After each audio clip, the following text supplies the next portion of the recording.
In the session 13, uh, since we have been discussing on Max Weber contribution to sociology so far, now we are ending up the session with the very effective or very interesting aspect what we have understood so far with the topic on criticism.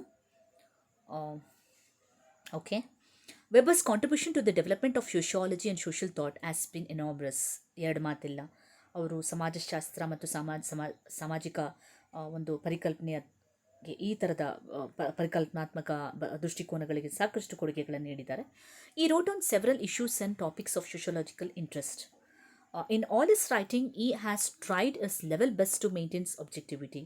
I think it is very difficult ಈಗಿನ ಮಟ್ಟಕ್ಕಂತೂ ವಸ್ತುನಿಷ್ಠತೆಯ ಆಧಾರದಲ್ಲಿ ಸಮಾಜಶಾಸ್ತ್ರೀಯ ದೃಷ್ಟಿಕೋನಗಳನ್ನು ಬಳಸಿ ಸಮಾಜಶಾಸ್ತ್ರಕ್ಕೆ ಕೊಡುಗೆ ನೀಡ್ತಕ್ಕಂಥದ್ದು ಈಗಿನ ಕಾಲಕ್ಕಂತೂ ಬಹಳ ವಿರಳ ಅಂತಲೇ ಅನ್ಕೋಬೋದು. In that sense Weber is very, very, very much humorous and very high in his thoughts and his thinking.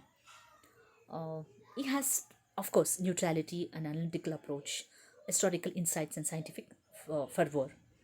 The fundamental elements of sociological investigation for Weber are typical social action. So social action ಸಾಮಾಜಿಕ ಕ್ರಿಯೆಯನ್ನು ಕುರಿತು ಅವರು ನೀಡಿರ್ತಕ್ಕಂತಹ ಒಂದು ವಿಶ್ಲೇಷಣೆ ಬಹಳಷ್ಟು ಅನ್ವಯಿಕ ಬಹಳಷ್ಟು ಸೂಕ್ತವಾಗಿರ್ತಕ್ಕಂಥದ್ದು. Of course ಈ convince denied existence of determinant of social change.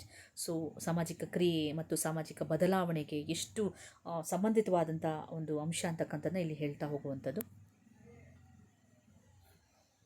According to Professor Timoshev, Max Weber could be considered as one of the greatest sociologists of 20th century for the following reason. ಇವರು ಗುಡ್ಸೋ ಹಾಗೆ ಏನು ಅಂತ reasons ಅಂದರೆ, he has made painstaking study of concrete social situation and process that must form the foundation of any adequate sociological theory. ಒಂದು ಸಮರ್ಥವಾದ ಉತ್ತಮವಾದ ಸಮಾಜಶಾಸ್ತ್ರೀಯ ಸಿದ್ಧಾಂತಕ್ಕೆ ಬೇಕಾಗುವ ಯಾವೆಲ್ಲ ಇಂಗ್ರೀಡಿಯೆಂಟನ್ನು ಒಳಗೊಂಡು ಅಭ್ಯಾಸಿಸಬಹುದು ಅಂತಹ ಆಯಾಮಗಳನ್ನು ಮುಟ್ಟಿದ್ರು ಮ್ಯಾಕ್ಸ್ ವೆಬ್ಬರ್ ಅನ್ನುವಂತಹ ಆ ನೋವನ್ನು ತಗೊಂಡ್ರು, ಆ ಕಲ್ಪನೆಗಳನ್ನು ಆಲಿಸಿದ್ರು, ಗ್ರಹಿಸಿದ್ರು ಅಂತಕ್ಕಂತಹ ವಿಷಯದಲ್ಲಿ I think he has created a wonder. So he has furnished vast wealth of material in his writing. ಈ ರೀತಿಯಾದಂಥ ಚಿಂತನೆ ಸಿಗೋದು, ವಸ್ತು ವಿಷಯಗಳು ಸಿಗೋದೇ ಬಹಳ ಕಷ್ಟ. ಸೊ ಆ ನಿಟ್ಟಿನಲ್ಲಿ ಅವರು ಬಹಳ ಪ್ರಯತ್ನ ಪಟ್ಟಿದ್ದಾರೆ ಅಂತ ಹೇಳತಕ್ಕಂಥದ್ದು ಶ್ಲಾಘನೀಯ. So Weber has help to make clear significant role of values in social life.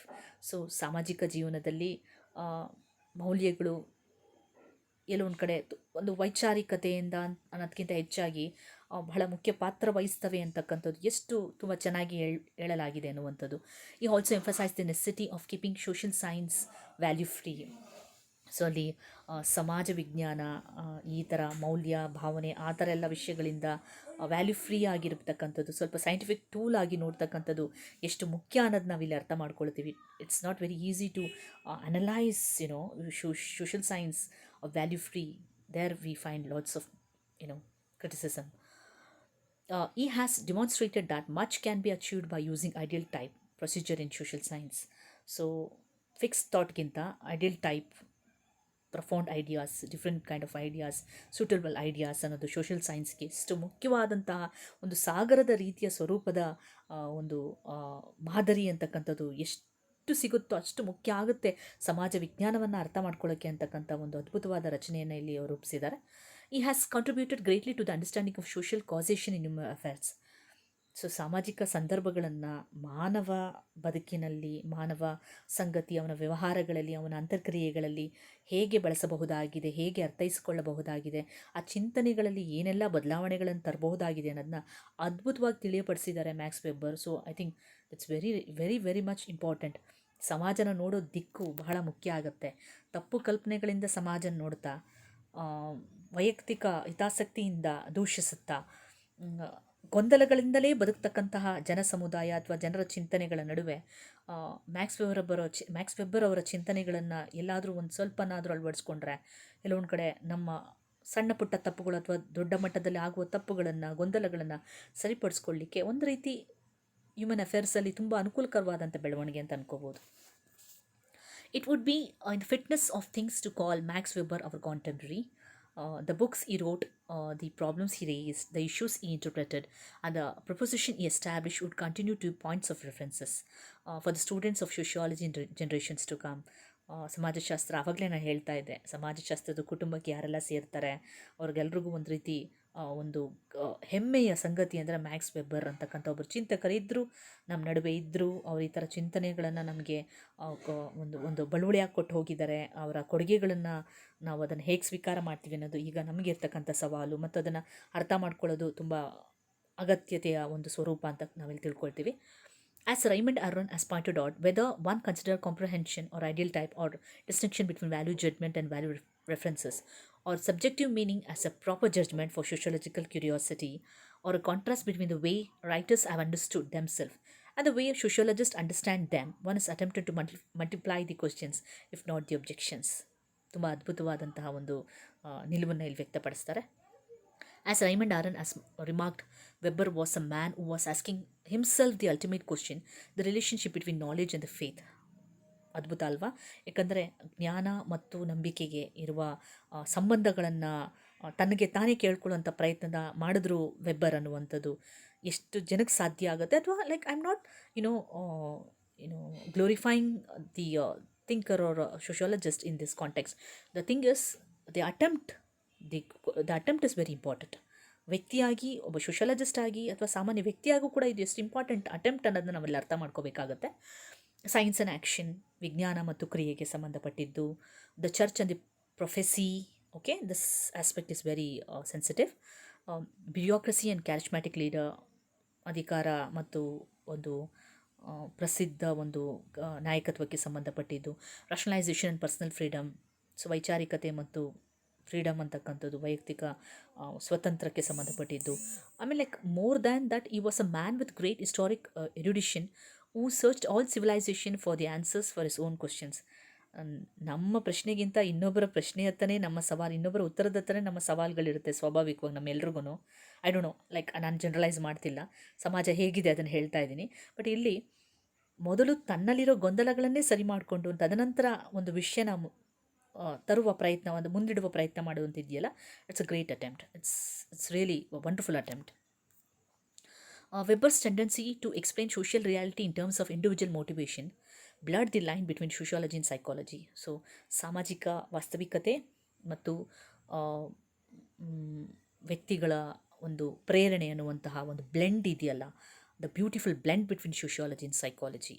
So ಈ ಥರದ ಒಂದು ಟೆಂಡೆನ್ಸಿ ಎಷ್ಟು ಮುಖ್ಯ ಆಗುತ್ತೆ ಅನ್ನೋದು ಕೂಡ ನಾವಿಲ್ಲಿ ಮಲ್ಟಿ ಡಿಸಿಪ್ಲಿನರಿ ಅಪ್ರೋಚಲ್ಲಿ ಅರ್ಥ ಮಾಡ್ಕೊಳ್ತೀವಿ. As Professor Timoshev has regretted, despite his achievements, Weber did not leave a school of followers. Of course, probably Weber was not bothered about it. ಹೇಳಕ್ಕೆ ಬರಲ್ಲ ಅದು ಹೇಗೆ ಅಂತ. But in keeping with the norms of science and scholarship, he sought the truth, not followers. I think it's very realistic, of course very appreciable, but above followers or beyond the followers, I think one should have this consciousness to make an attempt to at least to do something which is ಅವರು ಮಾಡುವಂಥ ಪ್ರಯತ್ನ ಏನಿದೆ, ಒಂದು ಅವ್ರನ್ನ follow ಮಾಡ್ತಾರೆ ಅನ್ನೋದಕ್ಕಿಂತ ಹೆಚ್ಚಾಗಿ ಆ ಪ್ರಯತ್ನ ಎಷ್ಟು ಸಫಲಗೊಳ್ಳುತ್ತೆ ಅನ್ನೋದ್ರಿಂದ ಅವರ ಒಂದು ನಿಷ್ಠೆ ಇದೆಯಲ್ಲ, ಅದು ಇಟ್ ಸೆಲ್ಫ್ ಒಂದು ಇನ್ಸ್ಪಿರೇಷನ್ ಅಂತ ಹೇಳ್ಬೋದು. As Raymond Aron pointed out, one cannot be sure whether Weber's practice always corresponded to its theory.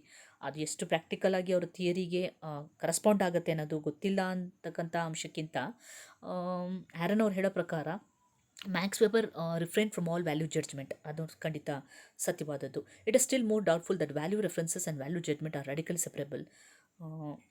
ಮೌಲ್ಯ ನಿರ್ಣಯಕ ಅಥವಾ ಮೌಲ್ಯಕ್ಕೆ ಸಂಬಂಧಪಡ್ತಕ್ಕಂತಹ ಜಡ್ಜ್ಮೆಂಟ್ಗಳೇನಿವೆ ಅವ್ರು ಎಷ್ಟು ಮಟ್ಟಿಗೆ ಒಂದು ಸ್ಪಷ್ಟತೆಯಿಂದ ಕೂಡಿದೆ ಅಂತಕ್ಕಂಥ ಗೊಂದಲನೇ ಇದೆ ಈಗ. In spite of criticism made on Weber and his ideas, Weberian sociology still alive. ಒಂದಲ್ಲ ಒಂದು ನಾವೆಲ್ಲ ಹೇಳ್ತಿರೋ ಹಾಗೆ, ಡಿಸ್ಕಸ್ ಮಾಡಿರೋ ಹಾಗೆ, ಒಂದಲ್ಲ ಒಂದು ಸ್ವರೂಪದಲ್ಲಿ ಅದು ಜೀವಂತವಾಗಿದೆ ಅನ್ನುವಂಥದ್ದು, ಅವರ ಚಿಂತನೆಗಳು, ಅವರ ಥಿಯರಿ ರೂಪದಲ್ಲಿ. Though Weber did not leave behind him a school or set of followers, Person and his followers in America have become his unclaimed followers. America ಮಾತ್ರ ಅಲ್ಲ, ಬಹುಶಃ ನಮ್ಮ ಎಲ್ಲ ಬೇರೆ ಬೇರೆ ರಾಷ್ಟ್ರಗಳಲ್ಲೂ ಕೂಡ ಹೆಚ್ಚು ಕಡಿಮೆ ಕೆಲವು ಸಾಮಾಜಿಕ, ಆರ್ಥಿಕ, ಧಾರ್ಮಿಕ ಸಂಗತಿಗಳಲ್ಲಿ ವೆಬ್ಬರನ್ನು ಸ್ಮರಿಸ್ಕೊಳ್ಳದಿರೋಂತಹ ಸಂದರ್ಭನೇ ಬರೋದಿಲ್ಲ ಅಂತ ಅಂದ್ಕೊಳ್ತೀನಿ ನಾನು. I think we all sociologist would know it very much better than any other discipline thinkers or scholars. So Parson has translated some Weber's works into English, and his theories on easily the strong impact on Weberian thoughts. So critical response to Weber explanations are highly specific to the historical periods he analyzed. This makes it more difficult to generalize from his analysis and modify his theories for the circumstances. ತುಂಬ ಉನ್ನತ ಮಟ್ಟದ ಐತಿಹಾಸಿಕ ಸಂದರ್ಭದ ಒಂದು ವಿಶ್ಲೇಷಣೆ ಆಗಿರೋದ್ರಿಂದ ಇದನ್ನು generalise ಮಾಡೋಷ್ಟು ಸುಲಭದ ರೀತಿಯಲ್ಲಿ ಈ ವಿಶ್ಲೇಷಣೆಗಳು ಕಂಡು ಬರೋದಿಲ್ಲ ಅನ್ನುವಂಥ ಕೆಲವು ಸ್ವಲ್ಪ ಕಠಿಣತೆ ಅನ್ನೋದು ಬಿಟ್ಟರೆ ವೆರಿ ಸ್ಯಾಟಿಸ್ಫೈಯಿಂಗ್, ತುಂಬ ಸರಳವಾಗಿ ಅರ್ಥ ಮಾಡ್ಕೊಂಡ್ಬಿಟ್ರಂತೂ Weber's theory I think it's very satisfying and very useful applicability to the future, to the present and the future society ಅಂತ ಹೇಳಲಿಕ್ಕೆ ಇಷ್ಟಪಡ್ತೀವಿ. Thank you one and all.